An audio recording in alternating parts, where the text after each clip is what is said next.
إن الحمد لله نحمده ونصلي على رسوله الكريم أما بعد فأعوذ بالله من الشيطان الرجيم بسم الله الرحمن الرحيم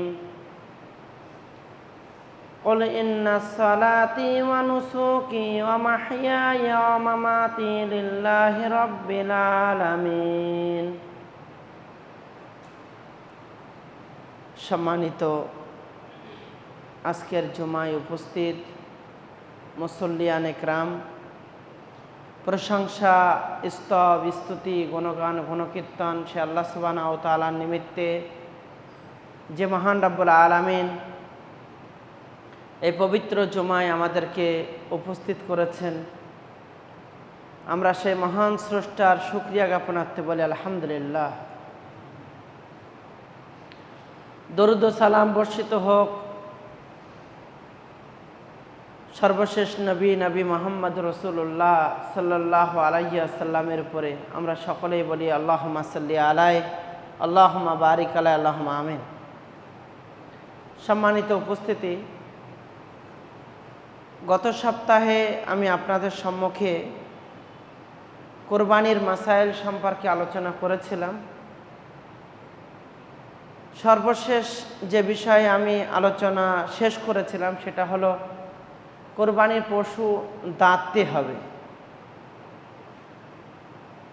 আমরা অনেক ক্ষেত্রেই বলি যে কোরবানির পশু বয়সের দিক দিয়ে যথেষ্ট হবে, কিন্তু সেই হাদিসের পরিভাষা অনুযায়ী কোরবানির পশু দাতা শর্ত। আরও কিছু মসলা মাসাইল বাকি ছিল, যে কারণে আমার আজকের এই খুতবাতে উপস্থিত হওয়া, যে কোরবানি সংক্রান্ত খুঁটিনাটি বিষয়ে আমরা যেন এই বিষয়গুলো স্পষ্ট হতে পারি। আর একটা দিন যেটা জিলহাজ মাসের 10 তারিখের আশারায়ে জিলহাজ এ সম্পর্কে আমরা জেনে নিতে পারলে কোরবানি তথা জিলহাজের এই সব বিষয়গুলো আমরা ক্লিয়ার হয়ে যেতে পারবো ইনশাআল্লাহ। তো যে বিষয়গুলো পয়েন্ট বাই পয়েন্ট আমি আপনাদেরকে বলেছিলাম, পরবর্তী পয়েন্টগুলো একটি আর্টিকেল স্বরূপ আমি আপনাদের সম্মুখে ইনশাআল্লাহ পেশ করব। আশা করি আপনারা ধীরে স্থিরভাবে শুনবেন এবং নিজেদের ত্রুটি বিচ্যুতি সংশোধন করে নেবেন। সম্মানিত উপস্থিতি, কোরবানির পশু জবাহ করা সংক্রান্ত মসলা মাসাইল, কোরবানির পশু জবাহ করা এবং মাংস চামড়া সংক্রান্ত বিভিন্ন মসলা মাসাইল যেটা হাদিসে বর্ণিত, সে বিষয়ে আমরা কিছু জানার চেষ্টা করব। জবাহ করব কোথায়, জবাহ করার স্থান আমরা সাধারণত বাড়িতে বাড়িতে, রাস্তার ধারে, বিভিন্ন জায়গায় বিক্ষিপ্তভাবে জবাই করে থাকি। এ ব্যাপারে রাসূল সাল্লাল্লাহু আলাইহি ওয়াসাল্লাম থেকে কিছু বর্ণিত হয়েছে কিনা সেটা আগে আমরা দেখে নিই, তারপরে আমরা পর্যালোচনা করব। আন ইবনে উমর আন্না নবী সাল্লাল্লাহু আলাইহি ওয়াসাল্লাম কানা ইয়ানহারু আও ইয়াজবাহু বিল মুসাল্লা। আল্লাহ নবী সাল্লাল্লাহু আলাইহি ওয়াসাল্লাম কুরবানির পশু জবাই করেছেন বা নাহার করেছেন কোথায়? ঈদগাহে। তো কুরবানির পশু নাহার করব বা জবাই করব আমরা ঈদগাহে। যদি ঈদগাহে সেই ব্যবস্থাপনা না থাকে, তাহলে এমন একটা জায়গা আমরা নির্ধারণ করব যে জায়গায় সারা গ্রামের পশুগুলো একত্রিত করে সেখানে জবাই হবে। যদি কোনো রকম সেখানে নোংরা, রক্ত বা এই ধরনের হাড় কোড় যেগুলো আছে, আমরা সেগুলো একত্রিত করে মাটিতে পুঁতে দেব। বিক্ষিপ্তভাবে যেন আমরা বিভিন্ন জায়গাতে জবাই না করি। জবাই করা জায়েজ হতে পারে, কিন্তু রাসূল সাল্লাল্লাহু আলাইহি ওয়াসাল্লাম থেকে যখন প্রমাণিত হাদিস রয়েছে একত্রিত করে ঈদগাহে জবাই করার ব্যাপারে, তো আমরা সে ব্যাপারে প্রচেষ্টা করব। অন্য হাদিস আছে, সহিহ বুখারীর হাদিস, আন নাফিইন ক্বাল কানা আব্দুল্লাহ ইয়ানহারু ফিল মানহার ক্বালা উবাইদুল্লাহ ইয়ানি আল মানহার নবী সাল্লাল্লাহু আলাইহি ওয়াসাল্লাম। আব্দুল্লাহ ইবনে উমর রাদিয়াল্লাহু আনহু কোরবানি করার স্থানে কোরবানি করতেন। আর সেই কোরবানি করার স্থান কোথায়? সেটা হলো নির্দিষ্ট জায়গা, সেটাই হলো ঈদগাহ। বা এখানে কোরবানি করার স্থান বলতে আর একটা কথা বলা হয়েছে, যে সবাই আলোচনা করে আলোচনা সাপেক্ষে একটা জায়গাকে নির্ধারণ করা যে এখানেই আমরা কোরবানি করব। সেটা ঈদগাহ নাও হতে পারে। তা আমরা বিক্ষিপ্তভাবে কোরবানি করা থেকে বিরত থাকবো। এর কিছু নোকসান, কিছু ক্ষতি যেগুলো হতে পারে সেগুলো আমরা পরে পর্যালোচনা করছি। আর একটু দেখে নিই। ইবনে উমার নবী সাল্লাল্লাহু আলাইহি সাল্লামের আদর্শ অনুসরণ করে কোরবানির দিন সালাতের ময়দানে কোরবানির জন্য নির্ধারিত স্থানে তার কোরবানির পশু জবাই করতেন। আজকের দিনে দেখেন আমার অমুসলিম ভাইয়েরা আছেন, তাদের কাছে তাদের মধ্যে কেউ শাকাহারী আছে, আর কেউ বা হয়তো আমভাবে তারা সব কিছু খাদ্যকে চয়ন করতে পারে, করে বিভিন্নভাবে। আজকে রাজনৈতিক ইস্যুতেও দেখা যায় যে আমরা সরকারে আসলে এটা খেতে দেব না, ওটা করতে দেব না, এমন অনেক কথা শোনা যায়। এসব রাজনৈতিক একটা ইস্যু হতে পারে। কিন্তু আমি বিক্ষিপ্তভাবে আপনাকে বলি যে আমি যেটাকে হারাম জানি, মনে করেন শূকরের মাংস একেবারে স্পষ্ট হারাম। আল্লাহ রসুল আল্লাহ সুবহানাহু ওয়া তাআলা কোরআন মাজিদে বলছেন, হুররিমাত আলাইকুমুল মাইতাতা ওয়াদ দামা ওয়া লাহমাল খিনজির। লাহমাল খিনজির অর্থাৎ শূকরের মাংস হারাম। আপনি বলুন, আপনি যে জিনিসটাকে হারাম বলে জানেন সেই জিনিসটার মাংস যখন আপনাকে চিনিয়ে দেওয়া হয় ওটা শূকরের মাংস, তখন কিন্তু আপনার ভিতরে কেমন যেন একটু অনুশোচনা হয় বা কেমন মনে হয়, হিচকিচাহাট বা বাধ্যবাধকতা, যে কেমন যেন, কারণ ওটা হারাম।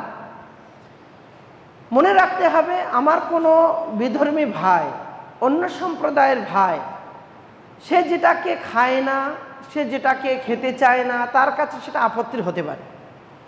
মুসলমানদের মধ্যে আমি আমার চোখে দেখা,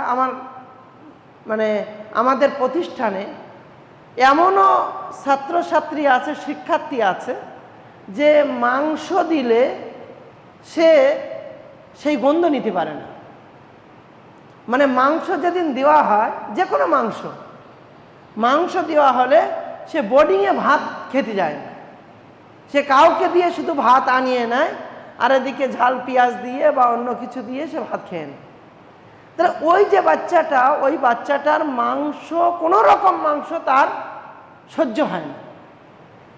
আমি আপনাকে কিন্তু বোঝাতে চাইছি হালাল আর হারামের বিষয় না, আমি আপনাকে বোঝাতে চাইছি যে বিষয়টা আমার কাছে মনে করেন অপ্রিয়, বা আমি যেটা সহ্য করতে পারি না, বা যেটা আমার দেহে টানে না, সেই জিনিসটা যখন আমি দেখব আমার কাছে এটা কষ্টের হতে পারে।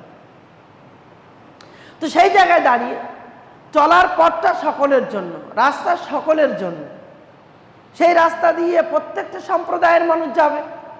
তো এইরকম একটি জায়গা যদি আমরা এড়িয়ে চলতে পারি, একটু দূরে যাই, সেখানে হয়তো আমরা স্বাধীনভাবে আমরা আমাদের ধর্ম পালন করছি, আমাদের ধর্ম পালন করতে কোনো বাধা নেই।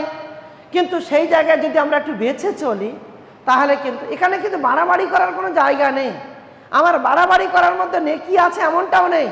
শরিয়াত আমাকে বলেনি যে রাস্তার ধারে তুমি জবাই করো আর রাস্তার ধারে কোরবানি করো, আর অন্য যার কষ্ট হয়, কষ্ট দিতে পারলে তোমার নেকি হবে, এটা কিন্তু শরিয়াত বলেনি। শরিয়াত বরং একথা বলেছে, লা জারারা ওয়ালা জিরারা, নিজে ক্ষতিগ্রস্ত হয়েও না, অন্যকে ক্ষতি করো না। তা আমরা এই বিষয়টা যদি একটু সাবধানতার সঙ্গে চলি, তাহলে এতে কিন্তু আমরা প্রত্যেকেই উপকৃত হব, অন্য ভাইয়েরাও কষ্ট পাবে না, আর আমরাও উপকৃত হব। আর বিভিন্নভাবে এটা অন্যের কাছে কষ্টের হতে পারে। অন্যের কাছে যদি কষ্টের হয়, মনে করেন একটা গাছের ছায়াতে প্রস্রাব বা পায়খানা করা, আল্লাহ রসুল বলছে রাস্তার উপরে এবং গাছের ছায়াতে প্রস্রাব পায়খানা করা ব্যক্তির জন্য বদদুয়া, তার জন্য বদদুয়া করা হয়েছে। কেন? ওই রাস্তা দিয়ে মানুষ চলাচল করবে, ওই গাছের ছায়াতে মানুষ আশ্রয় নেবে। তাহলে আশ্রয় নেওয়ার জায়গাতে যদি তুমি প্রস্রাব বা পায়খানা করো, তাহলে সেই ক্ষেত্রে মানুষ ওখানে আশ্রয় নিতে পারবে না। ওই রাস্তার উপরে যদি তুমি প্রস্রাব বা পায়খানা করো, তাহলে ওখান দিয়ে মানুষ যেতে পারবে না। অনেক ক্ষেত্রে আপনারা গরু ছাগল বাঁধেন রাস্তার উপরে, আমি বলবো এটাও নিষেধাজ্ঞা, কারণ অন্যের জন্য এটা কষ্টকর। তাই রাস্তার উপরে প্রস্রাব পায়খানা করাকে বদদুয়া, আল্লাহ রসুল বলছেন ওদের জন্য বদদুয়া। যারাই এর সম্মুখীন হবে তারা বদদুয়া করবে, আর করবে স্বাভাবিক ব্যাপার। তাহলে আমি এমন কিছু রাস্তার উপরে করব যার কারণে অন্যরাও আমার উপরে ভৎসনা করবে, বদদুয়া করবে, এটা আল্লাহ সুবহানাহু ওয়া তাআলার পক্ষ থেকে কিন্তু আমার জন্য ক্ষতিকর সাব্যস্ত হবে। অতএব আমরা এ থেকে বিরত থাকার চেষ্টা করব। আমরা কুরবানির ময়দানে সমস্ত কোরবানিকে একত্রিত করে কোরবানি করার প্রচেষ্টা করব ইনশাআল্লাহ। আর যদি সেটা না হয় তাহলে এমন কোনো জায়গা নির্ধারণ করে আমরা সেখানেই কোরবানি করব, এবং সেখানে কোরবানি করার পর আমরা সেই রক্ত হাড়গুলো আমরা একত্রিত করে মাটির নিচে দাফন করে দেব, যাতে পরবর্তীতে সেখান থেকে দুর্গন্ধ না ছোটে, অন্যের কষ্ট না হয়। আল্লাহ আমাদের সকলকে সঠিকভাবে এগিয়ে যাওয়ার তৌফিক দান করুন, আমিন। জবাই করার সময় পশুর প্রতি ইহসান করা ওয়াজিব, জরুরি। পশু, আল্লাহ রাসূল সাল্লাল্লাহু আলাইহি সাল্লাম কুরবানির পশু জবাই করার আগে ছুরিতে ধার দিয়ে নিতে বলেছেন, যাতে করে পশু কোনো রকম কষ্ট না পায়। একেবারে পশুর সঙ্গে পশুর মতো আচরণ করে জবাই করবে এটা কিন্তু নয়। আল্লাহ রাসূল সাল্লাল্লাহু আলাইহি সাল্লাম বলছেন, ইন্নাল্লাহা কাতাবাল ইহসান আলা কুল্লি শাইইন। আল্লাহ রাসূল সাল্লাল্লাহু আলাইহি সাল্লাম বলছেন, আল্লাহ তাআলা প্রত্যেক বিষয়ে তোমাদের উপরে ইহসান জরুরি করেছেন, অত্যাবশ্যক করেছেন। ফাইজা কাতালতুম ফাহাসিনুল কিতলাতা, যখন তুমি হত্যা করবে তখন তুমি দয়ার মাধ্যমে হত্যা করো। হত্যা করার অর্থ এই নয় যে অন্য কাউকে হত্যা করো। অন্য কাউকে হত্যা করা এটা তো হারাম, এটা কোনো রকম জায়েজ নয়। কিন্তু যে পশু আমার জন্য হালাল, মনে করেন মুরগি জবাই করব, হাঁস জবাই করব, যেগুলো আমাদের জন্য হালাল করা হয়েছে, সেটা যখন আমরা জবাই করব সেক্ষেত্রে আমরা তার প্রতি দয়া দেখাবো। স্পষ্ট করে আরও আল্লাহ রাসূল বলছেন, ওয়াইজা যাবাহতুম ফাহাসিনুজ যাবাহ, যখন তুমি জবাই করবে তখন তুমি জবাকৃত সেই পশুর উপরে দয়া করো, যেন সে কোনো রকম কষ্ট না পায়।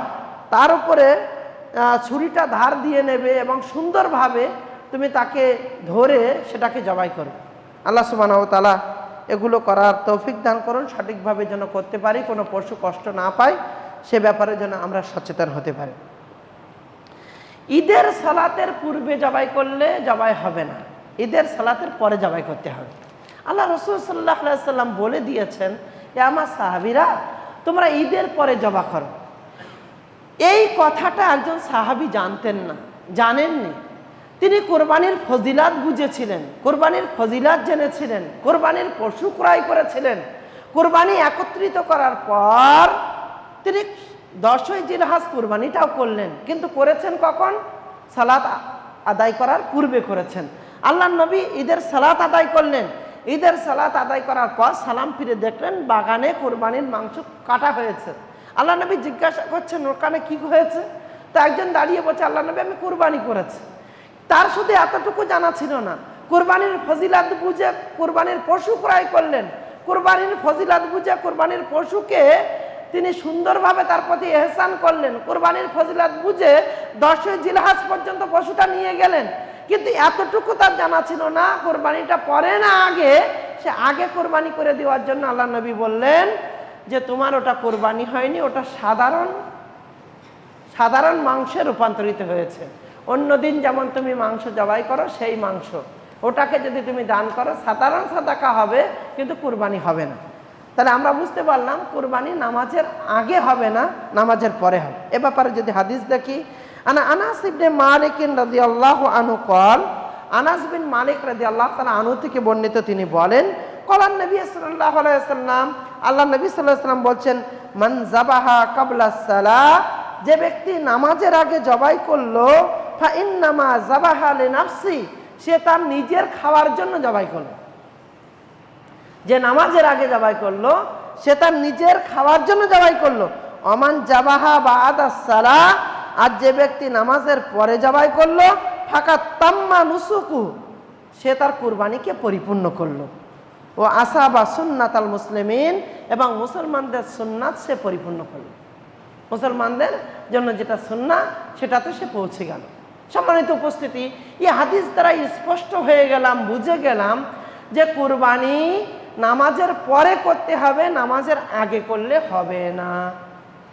আমরা অনেক ক্ষেত্রে দেখি বিভিন্ন জায়গাতে, প্রথমত এই ফিতনাগুলো থেকে যতটা বাঁচার চেষ্টা করতে হবে। 1 নম্বর, এখনো পর্যন্ত অনেক মসজিদে ঈদের নামাজ মসজিদেই হয়। যাদের জায়গা নেই তারা মসজিদে পড়ে, কিন্তু মনে রাখবেন সারা জীবন যদি জায়গা নেই বলে কাটিয়ে দেই তাহলে এটা কিন্তু গাফিলতি, এর দায় আমি এড়াতে পারবো। আমাকে চেষ্টা করতে হবে। মসজিদে এই বাড়িতে একলা নামাজ পড়ার তুলনায় এই মসজিদে নামাজ পড়লে 27 গুণ বেশি নাকি।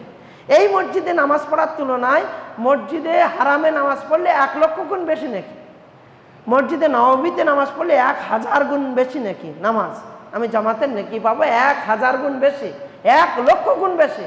তা আপনি বলুন, আল্লাহ নবী সাল্লাল্লাহু আলাইহি ওয়াসাল্লাম সেই মসজিদ ছেড়ে দিয়ে খালি ময়দানে গিয়ে ঈদের নামাজ পড়েছেন, তাহলে 1,00,000 গুণ বেশি নাকি যেখানে সেই জায়গা ছেড়ে দিয়ে খালি ময়দানে খালি মাঠে নামাজ পড়েছেন। এই নামাজের তাহলে কতটা গুরুত্ব আছে। তাহলে ঈদের নামাজ ঈদগাহে করতে হবে, ঈদের ময়দানে পড়তে হবে। সারা জীবন ওই অজুহাত দিয়ে কাটালে হবে না, ঈদগাহের সুব্যবস্থা করতে হবে। আর ঈদের মাঠ খালি হবে, যেমন কবরস্থানগুলো আমরা গাছ টাছ লাগিয়ে একেবারে সুন্দর পরিপাটি করছি, এটাও যেমন ভুল, ঈদগাহ আমরা এমনটা করার চেষ্টা করছি, এটাও ভুল। কবরস্থানে কোনো গাছপালা থাকবে না, এটাই সঠিক কথা। কিন্তু আমরা মনে করছি যে বিরাট একটা ব্যাপার, কবর মনে হচ্ছে না, গাছপালা থেকে একটু ছায়া ছায়া হবে, অন্ধকার অন্ধকার হবে, ভয় ভীতির জায়গা হবে, তাহলে মনে হয় করবো না, এমনটা না। কবরস্থানে গাছপালা থাকবে না, এমনি ভাই ঈদগাহ গাছপালা থাকবে না। আপনি বলুন, এই যে রাজনৈতিক একটা বিরাট বিরাট মানে রাজনৈতিক সভা হয়ে গেল, ধর্মসভা নয়, রাজনৈতিক সভা হয়ে গেল, ঘন্টার পর ঘন্টা এ বান্দারা সব বসেছিল তার নেতার বক্তব্য শোনার জন্য। আর ঈদগাহে একটু যায়, সকাল 7টার সময় 6:30টার সময় ঈদগাহে গিয়ে আধা ঘন্টা বক্তব্য শুনতে ওর কষ্ট হয়, ও বারবার মৌলী সাহেবকে ঘড়ির দিকে ইশারা করায়, আর না হয় তাকাতে থাকে এই মর্মে যে মনে হয় ওর বিরাট রৌদ্র লাগছে। আল্লাহর বান্দা, ঈদের নামাজ ঈদগাহে পড়তে হবে, খালি জায়গায় পড়তে হবে, কাদা হলে কাদার উপরে পড়তে হবে, তবেই হবে ঈদের নামাজ। এখন আবার অনেকে ঈদগাহকে বিভিন্ন রকম পিলার দিয়ে উপরে ছাদ দিয়ে দিচ্ছে, বলছে যে ঈদগাহ আমরা একটু ছাদ দিই যাতে করে ছায়াতে আরামের সঙ্গে নামাজ পড়তে পারে। তাহলে মসজিদ আর ঈদগাহর পার্থক্যটা কোথায় হলো? একই তো হয়ে গেল। আবার কেউ কেউ প্যান্ডেল করছে বিরাট সৌন্দর্য দেখিয়ে যাতে করে সুন্দরভাবে নামাজ পড়তে পারে। আল্লাহর বান্দা, যদি পানি হয় তোমাকে ঈদগাহে যেতে হবে না, তুমি পানি হলে মসজিদে এসে নামাজ পড়ে নিও, এ প্রমাণও আছে সাহাবীদের জামানায়, এটা কোনো অসুবিধা নেই। কিন্তু পানি হওয়ার জন্য সুন্দর করে সাজিয়ে ফুল টুল দিয়ে বিরাট ভাবে কাপড় দিয়ে সাজিয়ে রণকৌশল তৈরি করে তুমি ঈদগাহ সাজাচ্ছ, এর কোনো ভিত্তি কোরআন হাদিসে নেই। তাই আমি বিশেষভাবে যেটা বলতে চাইছি বা বোঝাতে চেয়েছি সেটা হলো, ঈদের নামাজ আমরা ঈদগাহেই পড়ব, এবং যদি কোনো প্রকার অসুবিধা হয় তাহলে আমরা মসজিদে কি করব? মসজিদে নামাজ পড়ে নেব। সেক্ষেত্রে আমি আপনাদেরকে বিশেষভাবে একটা অনুরোধ জানাবো। আমি যেটা বলতে চাইছিলাম কুরবানির সংক্রান্ত বিষয়ে, আমরা দেখেছি অনেক জায়গাতে পুরুষদের নামাজ সকাল 7টায় আর মহিলাদের নামাজ সকাল 9টায়, অনেক জায়গা দেখেছি। আমি আমার স্বচক্ষে দেখেছি এবং প্রতিবাদ করেছি। আমাদের দক্ষিণ বাংলা গ্রামে আমি যখন মাদ্রাসায় পড়াশুনো করি তখন ঈদের নামাজ হয় সকাল 8টায়, আর পুরুষরা বাড়ি এসে সারা পাড়ায় মৌলী সাহেব কুরবানি করবে, করার পরে সেই সকাল 10:30টায় 10টায় গিয়ে মহিলাদের নামাজ হয়। আল্লাহ মুস্তান। কমসে কম এখন বুঝেছে সব জমাতালারা, কমসে কম এটা বুঝেছে যে ঈদের নামাজ অত দেরি করে পড়া যায় না। আগে এগুলো অনেক বেশি দেখতাম, কিন্তু এখন আলহামদুলিল্লাহ অনেক কমেছে। তো কমার পরেও আপনাদের উদ্দেশ্যে বিশেষভাবে বলা, ঈদের মাঠে মহিলাদের সুব্যবস্থা করতে হবে। যেখানে ঈদগাহ হবে সেই ঈদগাহে মেয়েদের জন্য সুব্যবস্থা করতে হবে। ঈদের নামাজ ঈদগাহেই হবে। যদি বিশেষ কারণে এবছর আমি ব্যবস্থা করতে পারিনি, তাহলে মহিলাদের জন্য যদি মসজিদেও হয়, এ ব্যাপারে অনেক ইখতিলাফ আছে যে একজন পুরুষ তাদেরকে পড়াবে, কতটা সেটা জাওয়াজের সূত্র আছে কিনা, নারী ঈদগাহের নামাজ ঈদে পড়াতে পারবে কিনা, এ ব্যাপারে কিন্তু অনেক ইখতিলাফ রয়েছে। আমি সেই ইখতিলাফে আজকের দিনে যেতে চাইছি না। আমি আপনাদেরকে অনুরোধ জানাচ্ছি, ঈদের নামাজ ঈদগাহে করার প্রচেষ্টা করুন। পুরুষদের পিছনে পর্দার সহিত নারীরা সালাত আদায় করুন। আমি যে বিষয়টা বলার জন্য এত বড় ঘটনা বললাম সেটা হলো এই, অনেক জায়গায় দেখি পুরুষদের ঈদের নামাজ 7টায়, মহিলাদের নামাজ 9টা। 7টার সময় ফিরে এসে মহিলা ঈদের কুরবানি করে দিচ্ছে, তারপরে মহিলাদের নামাজ পড়ছে। ঈদের নামাজ 9টার সময় যখন হবে, আমি যে কুরবানিটা করব, আমি আমার পক্ষ থেকে করব, আমার পরিবারের পক্ষ থেকে করব, আমি আমার পক্ষ থেকে করব, আমার স্ত্রী আমার মায়ের পক্ষ থেকে করব, বা তাদের কোনো নাম থাকতে পারে। তাহলে বলুন, যদি আমার ঈদের নামাজ পড়ে এসে কুরবানি হয়ে যায়, তাহলে নারীর তো এখন ঈদের নামাজ হয়নি, তাহলে রসুলের এই হাদিসের বাস্তবায়ন কোনভাবে হবে? আল্লাহর নবী বলছেন ঈদের নামাজের আগে কুরবানি করলো, তার মানে তার কুরবানি হলো না, ওটা সাধারণ মাংস খাওয়া হলো। তা আমার পরিবার তাদের নামাজ যদি পরে হয়, আমি আগে কুরবানি করে নিই, তাহলে কিন্তু হিসাবটা এরকম জায়গায় দাঁড়াবে। আমরা এর থেকে বিরত থাকার চেষ্টা করব। ওবায়ের সালাত হয়ে যাবে, তারপরে আমরা নামাজ পড়ব। ওবায়ের সালাত ওটা পরের বিষয়।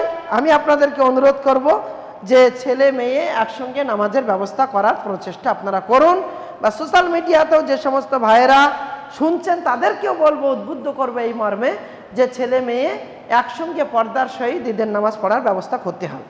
এ ব্যাপারে আরও অনেকগুলো হাদিস রয়েছে, আমি সেদিকে না গিয়ে জুমার খুতবা সংক্ষিপ্ত করার জন্য ব্যাস এতটুকু ইশারা দিয়ে শেষ করছি।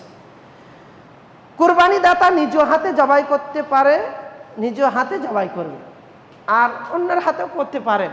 তবে আমি অনুরোধ করব নিজে হাতে কুরবানি করার চেষ্টা করতে হবে, সাহস তৈরি করতে হবে, সাহসী হতে হবে। দুনিয়ার সব ব্যাপারে সাহসী। হ্যাঁ, কেউ কোনো টাকা দিলে একটা মানুষকে মারতে আমরা দ্বিধাবোধ করি না, নাম সব জড়াই মুসলমান, কি গাজী, কি পাজি, কি হাজি। একটা মুসলমান অন্য মুসলমানকে আক্রমণ করবে, একটা মুসলমান অন্য কোনো মানুষকে মারবে, এটা তো জায়েজ নয়। মান কাতালা নাফসান বেগাইরে নাফসিন আও ফাসাদিন ফিল আরদ ফাকান্নামা কাতালান নাসা জামিয়া। একজন ব্যক্তিকে, একটা নাফসকে অন্যায়ভাবে হত্যা করলে সারা বিশ্বের প্রত্যেকটা মানুষকে মারার গুনাহ তার নামে লেখা হয়। একজনকে বাঁচালে সারা বিশ্বের প্রতিটা মানুষকে বাঁচানোর নাকি তার নামে লেখা হয়। একজন মুসলমানকে ইচ্ছাকৃত হত্যা করা এটা কাফেরের কাজ। আমরা সেই কাজ করতে পারি, আর কুরবানি বা মুরগি জবাই করার সময় বলে আমি কি জানি ও হবে কিনা। নিজের উপরে মুসলমান হয়ে তোমার কনফিডেন্স নেই যে তোমার হাতের জবাই করা কুরবানি সেটা জায়েজ হবে কিনা, তোমার হাতের জবাই করা মুরগি সেটা জায়েজ হবে কিনা, এটা যদি তোমার দ্বিধাবোধ হয়, তাহলে তোমার ঈমানকে নিয়ে প্রশ্ন আছে। তোমার ঈমানকে নিয়ে প্রশ্ন আছে, তোমার ঈমান নিয়ে প্রশ্ন চিহ্ন দাঁড়িয়ে আছে। তোমার ঈমানের কাছে জিজ্ঞাসা করো যে তুমি এ ব্যাপারে কতটা শক্তিশালী। তাই আমি বলবো বেশি কিছু নয়, আমি সাহসী হব, নিজের কোরবানি নিজে করার চেষ্টা করব। আর যদি অন্য কেউ করে তাহলে সেক্ষেত্রে আমরা এটাই চেষ্টা করব সেজন্য নেককার পরেজগার মানুষ হয়, তার ব্যাপারে আমরা স্পষ্টবাদী হতে পারি। আল্লাহ সুবহানাহু ওয়া তাআলা কবুল করুন। আল্লাহ সুবহানাহু ওয়া তাআলা এ ব্যাপারে আমাদেরকে আরও সাহস বা এগিয়ে যাওয়ার তৌফিক দিন। হাদিস নাহারা রাসূলুল্লাহ সাল্লাল্লাহু আলাইহি ওয়াসাল্লাম মিন যালিকা বিয়াদি মিয়াতা বাদানাতিন মিন যালিকা বিয়াদি। আল্লাহ নবী সাল্লাল্লাহু আলাইহি ওয়াসাল্লাম 100 উটকে নিজে হাতে জবাই করেছেন, এবং আলী রাদিয়াল্লাহু তাআলা আনহু জবাই করেছেন, এবং অন্যদেরকে আল্লাহ নবী সাল্লাল্লাহু আলাইহি ওয়াসাল্লাম জবাই করার নির্দেশ দিয়েছেন, তারাও জবাই করেছেন। এখান থেকে আমরা স্পষ্ট হয়ে গেলাম যে নিজে হাতে কোরবানি করা বেশি উত্তম। আনাস রাদিয়াল্লাহু তাআলা আনহু থেকে বর্ণিত, আন্না রাসূলুল্লাহ সাল্লাল্লাহু আলাইহি ওয়াসাল্লাম ফাযাবাহা বিয়াদি। আল্লাহ রাসূল সাল্লাল্লাহু আলাইহি ওয়াসাল্লামের কাছে একটা দুম্বা আনা হলো, আল্লাহ নবী সাল্লাল্লাহু আলাইহি ওয়াসাল্লাম সেটাকে নিজে হাতে জবাই করলেন। এই বিষয়গুলো আমরা স্পষ্ট হয়ে গেলাম যে আমরা কিভাবে জবাই করব। কুরবানি পশু জবাই করার সময় তাকবীর পড়া, আমরা এর আগে অনেক দোয়া টুয়া শুনেছি। মৌলী সাহেব কুরবানির পশু শোয়ানো আছে, আর এখানে হাত গুনছে, বলছে রমজান আলী, আতর আলী, সাকবাদ আলী, অমুক আলী, এতটুকু কথা বলে 7, 5, 15টা গোনাচ্ছে। তারপর বলছে ইন্নী ওয়াজহাতু ওয়াজহিয়া লিল্লাযী ফাতারাস সামাওয়াতি ওয়াল আরযা আলা মিল্লাতি ইব্রাহিম হানিফা ওয়া মা আনা মিনাল মুশরিক। হাজার হাজার দোয়া পড়ছে। হ্যাঁ, আর পশুটা শোয়ানো আছে, কষ্ট পাচ্ছে, ওইভাবে রেখে দিয়েছে। একটু আগেই দয়ার হাদিস পড়লাম যে পশুর উপরে দয়া করতে হবে, এটা দয়া হলো না, তার উপরে অত্যাচার হলো। পশু জবাই করার সময় শুধু আপনি বলবেন বিসমিল্লাহে আল্লাহু আকবার, সহিহ মুসলিমের হাদিস, বিসমিল্লাহে আল্লাহু আকবার। যদি এর চেয়ে বেশি আপনি বলতে পারেন আল্লাহুম্মা তাকাব্বাল মিন্নি ওয়া আহলে বাইতি, বিসমিল্লাহ আল্লাহু আকবার, আমার পক্ষ থেকে, আমার পরিবারের পক্ষ থেকে। বা আগে বিসমিল্লাহ আল্লাহু আকবার বলে বলবো আল্লাহুম্মা তাকাব্বাল মিন্নি ওয়া আহলে বাইতি। আর যদি অন্যের পক্ষ থেকে হয় আল্লাহুম্মা তাকাব্বাল বিসমিল্লাহে আল্লাহু আকবার আল্লাহুম্মা তাকাব্বাল অমুক অমুক অমুক। আপনি বলেন আর না বলেন, আপনার এই জিনিসটা আল্লাহ সুবহানাহু ওয়া তাআলার কাছে কবুল হয়ে যাবে। ইন্নামাল আমালু বিন্নিয়াত, প্রত্যেকটা কাজের আসল কি? নিয়ত।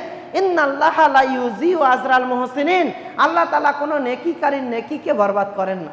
আপনার নিয়ত যদি ঠিক থাকে, গতদিন বক্তব্যে বলেছিলাম মোটা চর্বি না পাতলা চর্বি, চর্বি বেশি হবে কি না, কোন গরু খেতে ভালো লাগবে কোনটা ভালো লাগবে না, ওর জন্য মৌলভী সাহেবের ফতোয়ার দরকার নেই।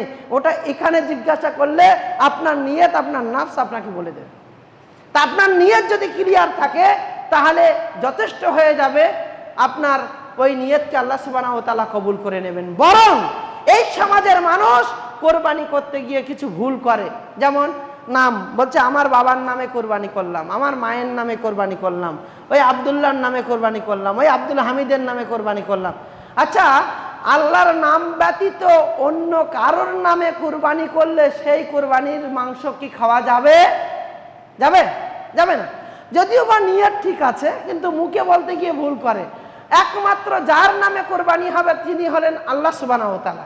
বিসমিল্লাহে আল্লাহু আকবার, বিসমিল্লাহ, আল্লাহর নামে আপনাকে জবাই করতে হবে, অন্য পৃথিবীর কারোর নামে হবে না। আমরা বলতে ভুল করলে আমাদের নিয়তে এটা আছে যে আব্দুল হামিদের পক্ষ থেকে, আব্দুল কাইয়ুমের পক্ষ থেকে, হ্যাঁ আব্দুল্লাহর পক্ষ থেকে, আব্দুস সামাদের পক্ষ থেকে, এই পক্ষ থেকে বলতে গিয়ে আমরা নামে বলে ফেলি।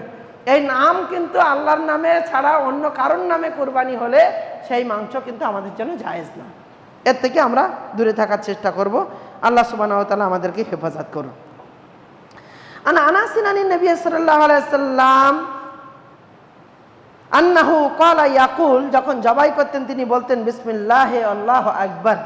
অন্য হাদিসের মধ্যে এসেছেন জাহান নবী সাল্লাল্লাহু আলাইহি ওয়াসাল্লাম বেকাবাশায়নে ফারাআইতুহু ওয়াজিআন কাদামাহু আলা সিফাহিহিমা ইউসাম্মিয়া ইউকাব্বিরু ফাযাবাহুমা। আল্লাহ নবী আল্লাহর নাম নিয়ে নিজের হাতে সেই পশুর কাঁধে পা দিয়ে জবাই করেছেন। তাহলে আমরা এটা করতে পারি নবী সাল্লাল্লাহু আলাইহি ওয়াসাল্লাম থেকে, যেটা যতটুকু প্রমাণিত সেইভাবে করবেন ইনশাআল্লাহ। কসাই, যে কসাই আমাদের মাংস কেটে দেবে তার পারিশ্রমিক আমরা কিভাবে দেব? আলী রাদিয়াল্লাহু আনহু কল, আলী রাদিয়াল্লাহু তাআলা আনহু থেকে বর্ণিত, তিনি বলেন আমার আনী রাসূলুল্লাহ সাল্লাল্লাহু আলাইহি ওয়াসাল্লাম আন্না আকুমা আলা বুদনিহি ওয়া আন তাসাদ্দাকা বিলাম লাহমিহা ওয়া জুলুদিহা।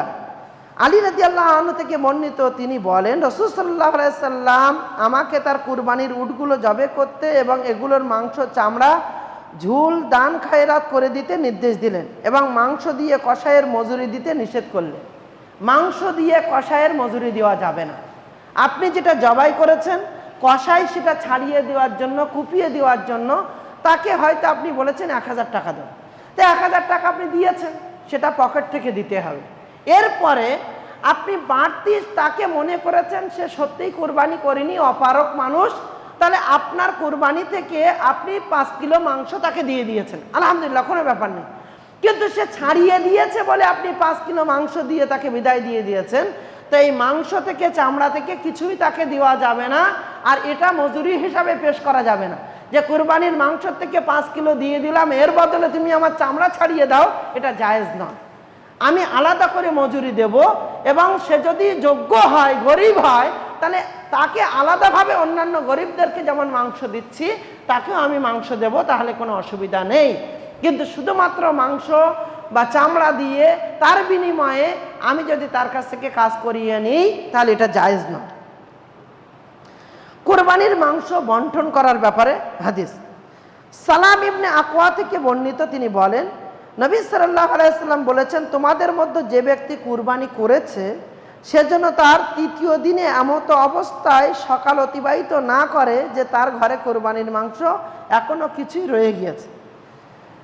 এরপর যখন পরবর্তী বছর আসলো তখন সাহাবীগণ বলেন ইয়া রাসূলুল্লাহ আমরা কি সেরূপ করব যেরূপ গত বছর বলেছিলেন? তখন তিনি বললেন, আল্লাহ নবী সাল্লাল্লাহু আলাইহি ওয়াসাল্লাম বললেন তোমরা নিজেরা খাও, অন্যকে খাওয়াও এবং মন হলে তোমরা সঞ্চয় করে রাখো। তাহলে ইসলামের শুরু অবস্থাতে 3 দিনের বেশি মাংস রাখাকে নিষেধ করা হয়েছিল। পরবর্তীতে মাংস রাখাকে জায়েজ বলা হয়েছে, কিন্তু মনে রাখতে হবে গ্রামের মানুষের খুব বেশি প্রয়োজন। গ্রামের মানুষ অনেকেই কুরবানি করেনি, সেক্ষেত্রে আমি তাদের মাংস না দিয়ে যদি ঘরে জমিয়ে রাখি তাহলে জায়েজ হবে না। আর গ্রামের মাংসেরও প্রয়োজন নেই, আমি খেলাম, আমি আত্মীয় স্বজনদেরকে দিলাম, গরিব মিসকিনদেরকে দিলাম, তারপরে অবশিষ্টটা আমি রেখে দিলাম, কোনো অসুবিধা নেই, আপনি রাখতে পারেন। ইসলামের শুরু অবস্থাতে এটা মানা ছিল, 3 দিনের বেশি রাখা যাবে না, কিন্তু পরবর্তীতে অনুমতি দেওয়া হয়েছে। আল্লাহ রাসূল সাল্লাল্লাহু আলাইহি ওয়াসাল্লাম বলছেন যে কুলু ওয়াদ্দাখিরু ওয়া তাসাদ্দাকু, তোমরা খাও, তোমরা জমা করে রাখো, তোমরা সাদাকা করো, যতটা পারো খেতে পারো, জমা করতে পারো, সাদাকা করতে পারো। সম্মানিত উপস্থিতি, অন্য হাদিসের মধ্যে এসেছে কুলু, তোমরা খাও, আতিমু মানি আল মুতার কানি আল মুতার, তোমরা যারা গরিব অসহায় রয়েছে তাদেরকেও দাও, যারা ফকির মিসকিন রয়েছে তাদেরকে দাও, তোমাদের যারা আত্মীয় স্বজন রয়েছে তাদেরকে দাও। আমরা এটাকে সামনে রেখে কুরবানির মাংসকে 3 ভাগে ভাগ করি। 1 ভাগ নিজেরা খাই, 1 ভাগ গরিব মিসকিনদেরকে দিই, আর 1 ভাগ আত্মীয় স্বজনদেরকে দিই। আত্মীয় স্বজন কখনো কখনো পরের দিন বিরিয়ানির জন্য নেমন্তন্ন করি, সেখানে আমার বাড়িতেই জমা করে রাখি, দুটো খেয়ে গেল, বাকিটা আমার কাছে থেকে গেল। শুনুন, এর আগে গত সপ্তাহে আমি আপনাদেরকে বলেছিলাম সূরা হাজ আয়াত নাম্বার 37-এর মধ্যে আল্লাহ সুবহানাহু ওয়া তাআলা বলেছেন লা ইয়ানালাল্লাহু লুহুমুহা ওয়ালা দিমাউহা ওয়ালাকিন ইয়ানালুহু তাকওয়া মিনকুম। তোমরা যে পশু কুরবানি করো তার মাংস আল্লাহ দেখেন না, তার রক্ত আল্লাহ তাআলা দেখেন না, আল্লাহ সুবহানাহু ওয়া তাআলা দেখেন তোমাদের অন্তরের ভয়টা, তোমাদের তাকওয়াটা। আপনি সবটাই রেখে দিলেন না, আপনি বিলি করে দিলেন না, আপনি অন্যের মালটাকে লুকিয়ে রাখলেন, নাকি এবছর ফ্রিজের ডিপটা ছোট ছিল বলে বড় ডিপ ফ্রিজ কিনে আনলেন, ও সবটার জন্য কোনো মৌলী সাহেবের ফতোয়ার দরকার নেই। ওটার জন্য নিজের নাফসকে জিজ্ঞাসা করলেই বলে দেবে এটা ঠিক না ভুল। কি গো, কোনো মৌলী সাহেবের জিজ্ঞাসা করার দরকার আছে? নেই। এই নাফসকে জিজ্ঞাসা করলে নাফস বলে দেবে যে তুমি এটা যেটা করছো এটা ঠিক না ভুল। তবু আমি বলছি, আপনি যদি মনে করেন প্রয়োজন মোতাবেক খাবেন, আপনি অন্যদেরকে দেবেন, এবং যদি কিছু জমা করে রাখতে চান আপনি জমা করে রাখবেন, এ ব্যাপারে ইসলাম কোনো নিষেধাজ্ঞা আপনাকে দেয়নি। তবে যখন কুরবানি করছেন নেকির আশাতে, তবে যদি গরিব এবং অসহায়ের পরিমাণ বেশি হয়, আপনারা যত সাধ্য পারেন সেখানে দিয়ে দেওয়ার চেষ্টা করবেন। আল্লাহ সুবহানাহু ওয়া তাআলা আমাদের সকলকে কবুল করুন, আমিন। কুরবানির মাংস 3 ভাগে ভাগ করতে হবে এই মর্মে শরীয়তের কোনো নির্দেশনা নেই। এটা যেটা তৈরি করা হয়েছে এটা মানুষের তৈরি করা। মানুষ ওইভাবেই ভেবে নিয়েছে হাদিসের পরিভাষাকে, যে তুমি খাও, আত্মীয় স্বজনদের দাও, গরিব মিসকিনদেরকে দাও, এই ভাগ করে তারা ভাগ করে নিয়েছে। কিন্তু এমনটা কোনো শরীয়তের ভাগ নয়, এটা সমাজের চিরাচরিত একটা চিন্তনকে তারা বাস্তবায়িত করছে। কতটা খাবো, কতটা দেব, কতটা রাখবো, এ ব্যাপারে স্পষ্ট কিছু নেই।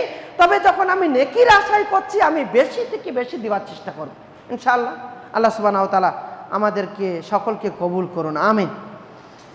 অনেকগুলো হাদিস আছে, আমি সেদিকে আর না গিয়ে পরবর্তী একটা বিষয়, মাংস বন্টনের সামাজিক বকরা পদ্ধতি শরীয়তের কোনো ভিত্তি নেই। এটা এখনো পর্যন্ত অনেক জায়গায় আছে, যদি না জানা থাকে আপনারাও জেনে নিন। কিন্তু জেনে নেবেন এই জন্য না যে সেই খারাপ কর্মটা নিজেরা করবেন বলে। যখন সোশ্যাল মিডিয়ার ভাইয়েরাও দেখবেন, তাহলে আমি সবার উদ্দেশ্যে কথা বলছি, বকরা নামক ব্যবস্থা এটা শরীয়তে নেই। এর থেকে আমাদেরকে বাঁচতে হবে। সেটা কেমন, কি করে? 7 ভাগা কুরবানি, 7 ভাগা কুরবানি, 7টা পরিবারের পক্ষ থেকে কুরবানি করে তারা সেই মাংসটাকে 8 ভাগে ভাগ করে। 8 ভাগে ভাগ করে 1 ভাগ দিয়ে দেয়, আর 7 ভাগ নিজেরা ভাগ করে নেয়। হয় নাকি আপনাদের এখানেও? হয় না? আলহামদুলিল্লাহ, ভালো জিনিস। কিন্তু এই বকরা ব্যবস্থাপনা এটা কিন্তু একেবারে একটা বাজে ব্যবস্থাপনা, যেটা আমি গতবারও প্রতিবাদের সুর চড়িয়েছিলাম। আমার কানে এরকম এসেছিল, আমার এলাকায় আমি এ খবর পেয়েছিলাম যে এই কাজ এখনো চলতে থাকে। কোনো মৌলভী সাহেব কবে ফতোয়া দিয়েছে, তো কেউ করে, এর থেকে বাঁচতে হবে। ওমর রাদিয়াল্লাহু আনহু থেকে বর্ণিত, তিনি বলেন, আমার একটি ঘোড়া আল্লাহর পথে দান করলাম, যার কাছে ঘোড়াটি ছিল সে এর হক আদায় করতে পারল না। তখন আমি তা ক্রয় করতে চাইলাম, এবং আমরা ধারণা ছিল যে সে সেটি কম মূল্যে বিক্রয় করবে। এই সম্পর্কে নবী সাল্লাল্লাহু আলাইহি ওয়াসাল্লামকে আমি জিজ্ঞাসা করলাম। তিনি বললেন, তুমি ক্রয় করবে না এবং তোমার সাদাকা ফিরিয়ে নেবে না। সে তা 1 দিরহামের বিনিময়ে দিলেও তুমি আর নেবে না, কেননা যে ব্যক্তি নিজের সাদাকা ফিরিয়ে নেয় সেজন্য নিজের বমি পুনরায় ভক্ষণ করে। এই বকরার হাদিস বলতে গিয়ে এই হাদিসের উদ্ধৃতি দেওয়া হয়েছে।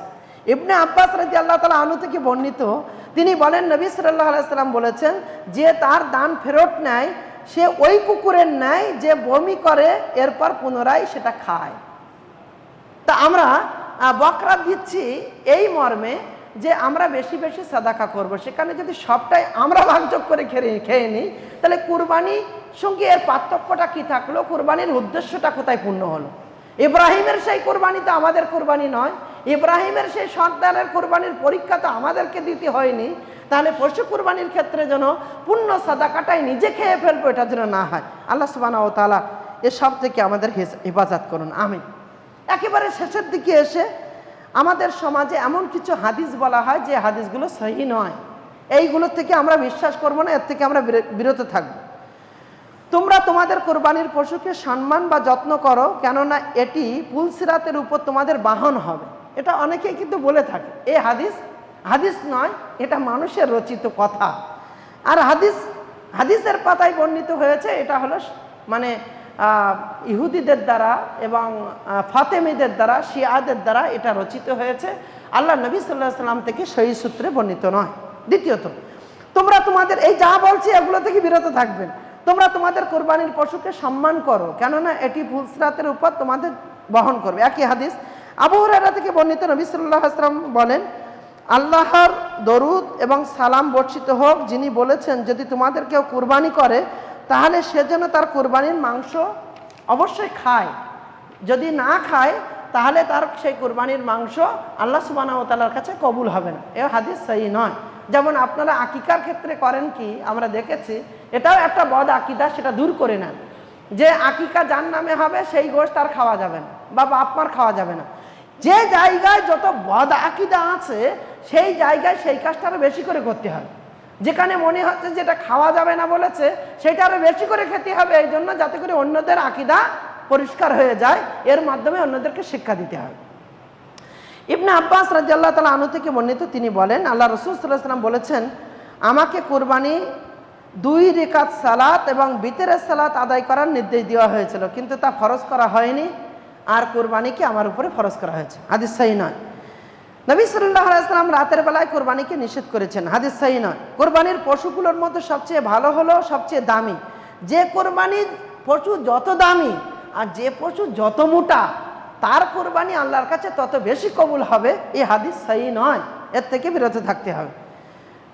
6 মাসের একটা জাজা ভেড়ার বাচ্চা কুরবানি করা জায়েজ, এই হাদিস সহিহ নয়। যারা এই বয়সের অজুহাত দিয়ে এই হাদিসকে পেশ করে তাদের উদ্দেশ্যে বলবো, এই হাদিস সহিহ নয়। যে সাহাবী এই কাজ করেছিলেন, যাকে বলা হয়েছিল, তার জন্য এটা স্বতন্ত্র ছিল, তার বিকল্প না থাকার কারণে আল্লাহ রাসূল সাল্লাল্লাহু আলাইহি ওয়াসাল্লাম এমন কিছু আমল কারোর জন্য নির্দিষ্ট করে দিয়েছেন, সেটা বাকি সবার জন্য নয়। অতএব আমরা দাতা পশু অগ্রাধিকার দেব, দাতা পশুর দিকে ঝুঁকবো। আল্লাহ সুবহানাহু ওয়া তাআলা কবুল করুন।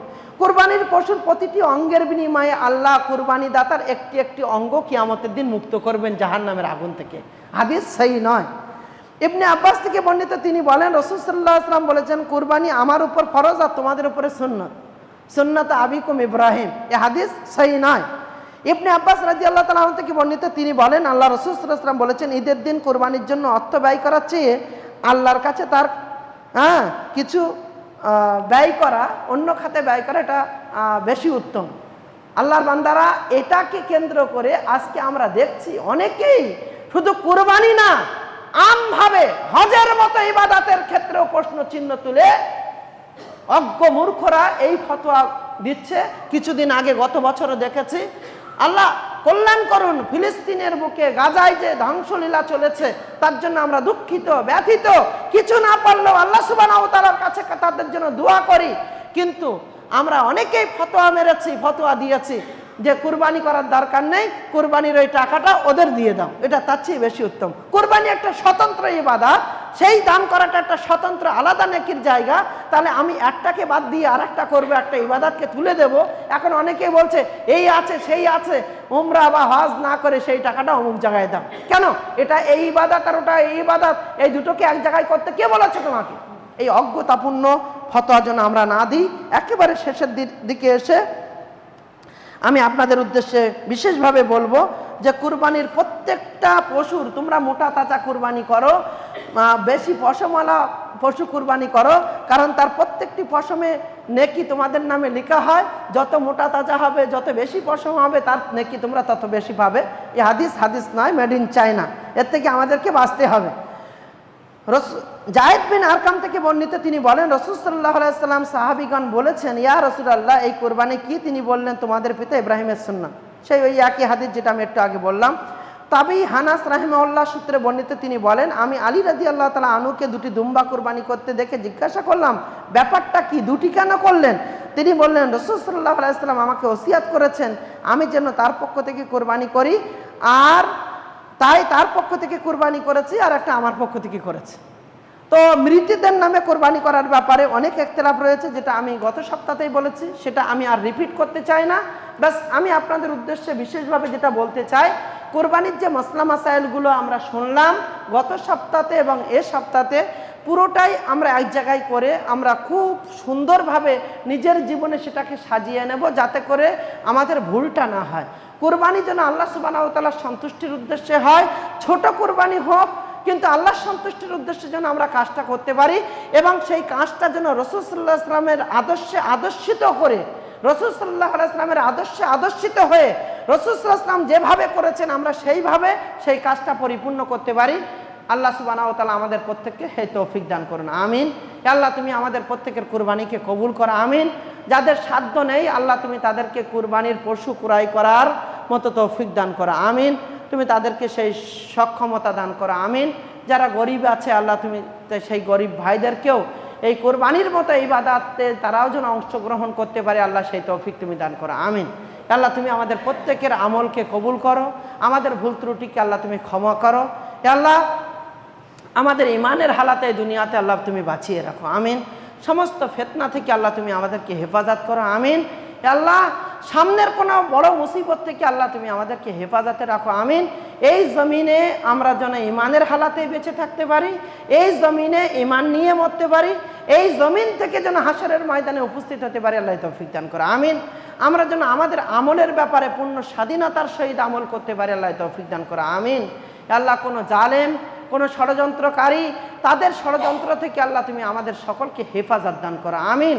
আল্লাহ আমাদের শাসককে আমাদের জন্য কল্যাণকর করে দাও, আমিন। আল্লাহ যারা আমাদের উপরে রহম করবে আল্লাহ আমাদের উপরে তাদেরকে তুমি নির্বাচন করো, আমিন। এবং তাদের মাইন্ডের পরিবর্তনকারী আল্লাহ তুমি সকলের চিন্তনকে ইসলামের মান্যওয়ালাদের পক্ষে আল্লাহ তুমি করে দাও, আমিন।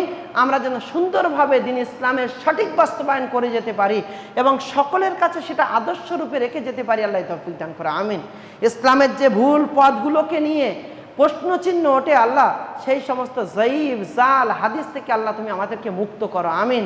ইসলামের সঠিক বিশ্লেষণ সঠিকভাবে পেশ করে যেন আমরা এই সমাজে মাথা উঁচু করে থাকতে পারি, আল্লাহ তৌফিক দান করো, আমিন। আল্লাহ তুমি আমাদের প্রত্যেককে হেফাজত করো, আমিন। আল্লাহ তুমি আমাদের এই কারখানাগুলোকে তুমি হেফাজতে রাখো, আমিন। আল্লাহ এই মসজিদে সঠিকভাবে 5 ওয়াক্ত সালাত নিয়ম মেনে আদায় করতে পারি, আল্লাহ তৌফিক দান করো, আমিন। আল্লাহ তুমি আমাদের প্রত্যেককে কবুল করো, আমিন। আমাদের প্রত্যেককে ক্ষমা করো, আমিন। আমাদের মধ্যে যারা অসুস্থ আল্লাহ তুমি তাদের সকলকে সুস্থতা দান করো, আমিন। আমাদের প্রত্যেককে আল্লাহ তুমি ক্ষমা করে দাও, আমিন। আমাদের বন্ধু যারা অতীত হয়ে গিয়েছে তাদের ভুল ত্রুটিকে ক্ষমা করে তাদেরকে ইলিনে জায়গা দান করো, আমিন। রব্বানা তাকাব্বাল মিন্না ইন্নাকা আনতাস সামিউল আলিম অতুব আলাইনা ইন্নাকা আনতাত তাওয়াবুর রহিম। সুবহানা রাব্বিকা রাব্বিল ইজ্জাতি আম্মা ইয়াসিফুন। আসসালামু আলাল মুরসালিন। আলহামদুলিল্লাহি রাব্বিল আলামিন।